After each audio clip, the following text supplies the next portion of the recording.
Historic day. I'm delighted to say I'm joined on the channel today by Mr. Brexit himself. That's right, Nigel Farage. Nigel, how are you? Thank you. Yeah, well, fine. Thank you, Michael.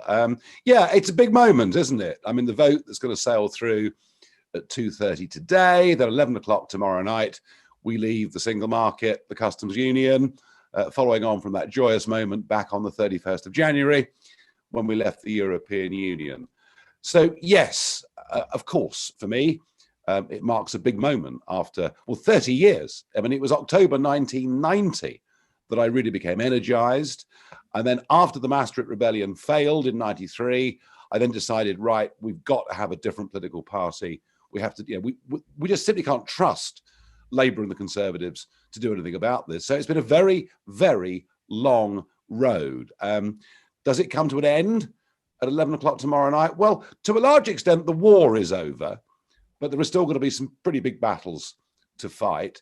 I should, of course, be overjoyed about what's happening, but I'm not, because, as with all victories, I'm afraid there are some casualties, and Northern Ireland being cut off effectively from the rest of the United Kingdom, that's a real blow, and I think it's something that will play into the Scottish debate over the course of the coming years too. And secondly, fisheries.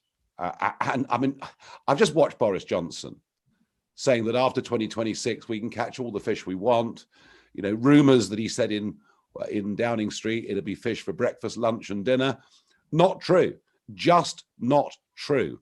Whilst we do get some increased quota share, but this is our fish. They're giving us a little bit more of our own fish.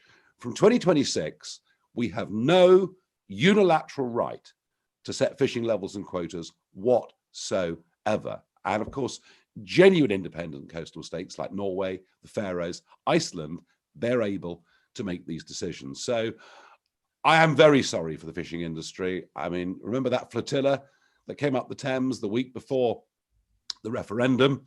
And I'm afraid a lot of them are feeling very, very upset indeed. So, as with all victories, as with all peace treaties, all armistices, yes, I'm delighted we're here. It's massive progress. They're not laughing now, are they? But spare a thought, I think, for fishing, for Northern Ireland, and half a thought too for the financial services industry. I mean, Britain's biggest industry.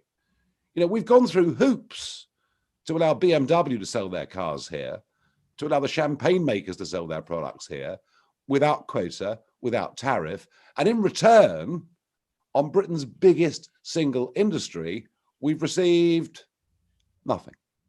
So, this deal is not all it's cracked up to be, but it is a lot better than what Theresa May tried to sign us up to. It's not an EU treaty, it's an international treaty. That's progress. And we are, able to start making some decisions. And I think, in many ways, being the first country to approve the vaccine showed how being outside the European Union leaves us free to make our own decisions. And from here on in, our success or failure will be down to us and us only. Yeah, Nigel, you mentioned it there. Can you just give a breakdown of how you would compare this deal to what we very nearly signed up to under Theresa May with the backstop and all the rest? How much progress do you think we've made from that point? Well, it was clear to me that that was an EU treaty to be administered by the European Court of Justice that tied us in very deeply to the concept of regulatory alignment. And we haven't got that now. And if you remember, it was the issue of regulatory alignment that I said to the Conservative Party, we will stand against you in every seat in the country unless you promise there will not be regulatory alignment. And you know what? It's gone. So I know there are people out there angry at me because they wanted to vote Brexit Party last year. But I think actually what I did was the right thing. Now, there is the concept of a level playing field. Yes, there is a partnership council that will oversee it. But it's pretty clear in the document that that's only going to be applied if there is big material change. And so we are free to make our own laws. Now, Quite how radical a Johnson government will be remains to be seen. But hey, we're a lot further forward. And, you know, when Mrs. May came back to Chequers with that new EU treaty, we finished up with complete stalemate. We got within a handful of votes in Parliament of having a second referendum. The 29th of March, the day she told us we'd leave the European Union, came and went. And for all the world, Brexit simply wasn't going to happen. And so that was when the Brexit Party came into being, and you were part of that as well. And I think by winning those European elections in less than 6 weeks, by getting rid of Mrs. May, and then by forcing Boris's hand on this specific area of regulatory alignment, and the fact that actually he's honoured it. I mean, you know, don't trust everything Boris says, but they have honoured this. So the answer to your question is a long answer, but we're a lot further forward. And I would describe all of what's going to happen in the next 48 hours as a giant leap forward for our country. It's not perfect, but my goodness me, it is progress. Nigel, I just wanted to mention something to you, which I think has been a little bit overlooked, and the ERG made note of it in their verdict yesterday. And it's this idea that the agreement can now be terminated on 12 months' notice. So if there are, you know, negative aspects, let's say, on fisheries and coastal communities, could you see, for instance, in the next general election, a choice on the ballot paper of someone saying, actually, put us in and we'll terminate the thing on 12 months' notice? Do you think that's realistic, or do you think this is a settlement that will stay? Who's to say? You know, who is to say? But I think even with the fisheries agreement, even though it's designed to be set in stone, I still think there are things we can change. I mean, for example, a few weeks ago, there were 5 giant factory ships, super trawlers, off the Sussex coast, catching mackerel and herrings in absolutely eye-watering quantities. And I think one of the things we've got to do now for fisheries is not just appeal for jobs and money in commercial fishing and angling and all those things, but actually to start making the argument more about the environment. You know, more about the deaths of porpoises, more about the deaths of dolphins, more about, you know, the damage that's being done to many fish stocks, sand eels included, out of the North Sea, that are towards the, you know, bottom end of the food chain and vitally important for marine ecology. So, you know, even though this fishing deal is dreadful, I frankly, I haven't given up on campaigning, as I say, not just for the industry, but for marine ecology as well. Just on the big picture of this, Nigel, I mean, I've known you for a little while now. I've been at this for a little while, but nowhere near as long as you. Obviously, elected in 1999. Something I've always wanted to ask you is, did you foresee this turn of events to the referendum, to Brexit, to leaving the EU? Did this take longer than you thought? Was it quicker than you thought? Was it about, did you have no idea really, the perception of time?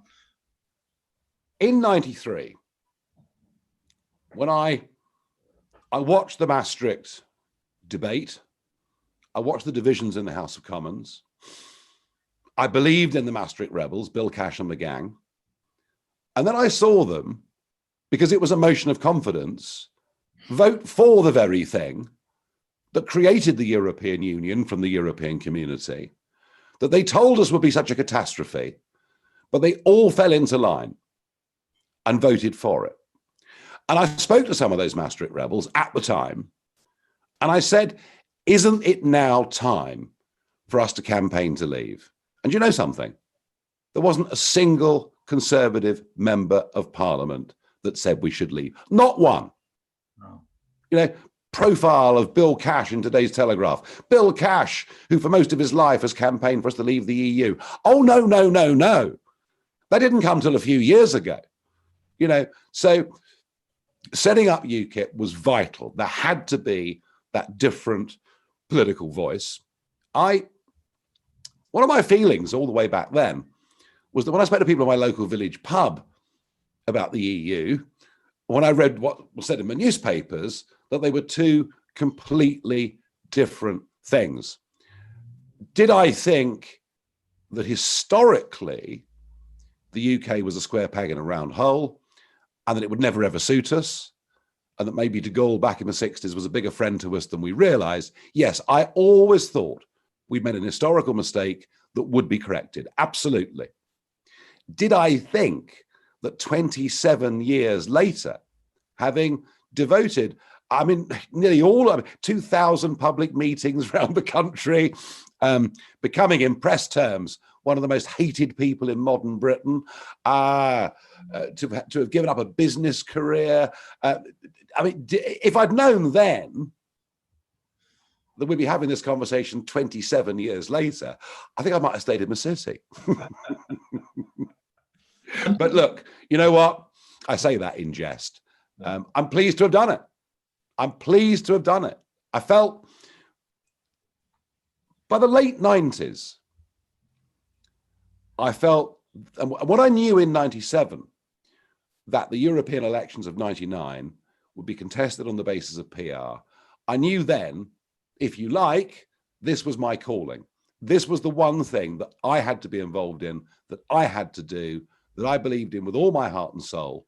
And whether people agree with me or disagree with me, I hope most people would recognize that I've done what I've done because I've truly believed in it. And with the Brexit freedom, you know, that our government will now have, there will be no more excuses. Immigration being one such example of that. How will you define in the years to come the success or failure by which the government use that Brexit freedom? What do you want to see them do?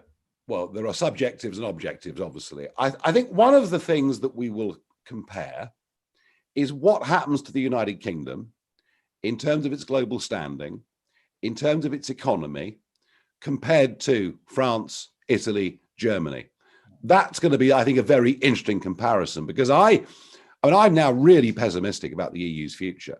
I mean, we've got this culture war between the East and West of Europe, you know, the Hungarians, the Poles vetoing the budget, Brussels increasingly laying down the law as to how those countries should operate. Not surprising. The one or two are asking, is this the new Soviet Union? Is this the new Brezhnev doctrine of limited sovereignty? And then this terrible North-South split, an economic and monetary union that's been a disaster for the South, that goes on being a disaster for the South. So I'm kind of hoping, really, that Brexit's the beginning of the end of the European Union, the beginning of the end of this project. Let's get some democracy back into Europe and a bit less bureaucracy, I think would be a good thing. So yeah, you know, 5 years down the road, we will judge. But will we judge whether Brexit was the right thing, or will we judge whether our governments made the right decision? And that's going to be a much more difficult and a much more subjective debate in the years to come. And just finally, Nigel, to the audience here on the channel, many of whom I'm sure have campaigned over the years. Some, you know, I've got to tell you, some people are quite optimistic about this deal and what it means. Some are despondent. They wanted a clean break. They don't see this as delivering. Well, so did I. What is your message? No. Look, I wanted a clean break. Yeah. And if a clean break means short-term disruption, so be it. You know, moving house gives you short-term disruption and cost. All change comes with a level of disruption. I would not have signed up to this new international treaty. All right? I don't think we need it. But it's been done. And it's been done, firstly, because to have left with no deal would have reopened the civil war in the Conservative Party, and Boris didn't want that. And you can understand politically why that might be the case. But I'll tell you the best thing about this deal.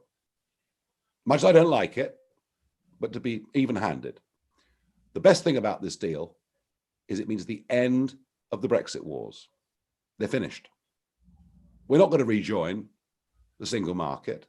We're not going to rejoin the customs union. We're not going to rejoin the European Union. We're not going to join the euro. And there'll be the odd voice crying in the wilderness, like Lord Adonis, saying we should rejoin the whole thing. But he will be about as relevant as I was in 1993 when I first started doing this. You know, isn't it funny? Isn't it funny that all the things that we fought for, all the things that I stood up and said and got abused for, things like no benefits for 5 years for new EU migrants, which are now going to become UK law. I think we can say to ourselves, and tens of thousands of people, you know, who stood as local election candidates for UKIP, put things through doors, then, you know, rallied to the Brexit Party as and when it was time. You know, this was a revolution of the People's Army against the entirety of the establishment. And then it began to change when the Express, God bless them, in 2014 decided to back Leave. But in the early days of UKIP, it was us against the world. We were about as popular as Millwall Football Club. You know, we really were, because what we were saying was considered to be a great heresy. And now it's become mainstream debate in this country, and there's no going back. And I think that is an amazing testament to the fact that despite all its flaws, we're still a democratic country, and ultimately, we the people are still in charge. Well, Nigel, we'll end it on that note. Thanks you. a lot. Great to speak to you. I'm sure we'll talk again soon. Nigel Farage, thanks so much for your time. Cheers. Cheers.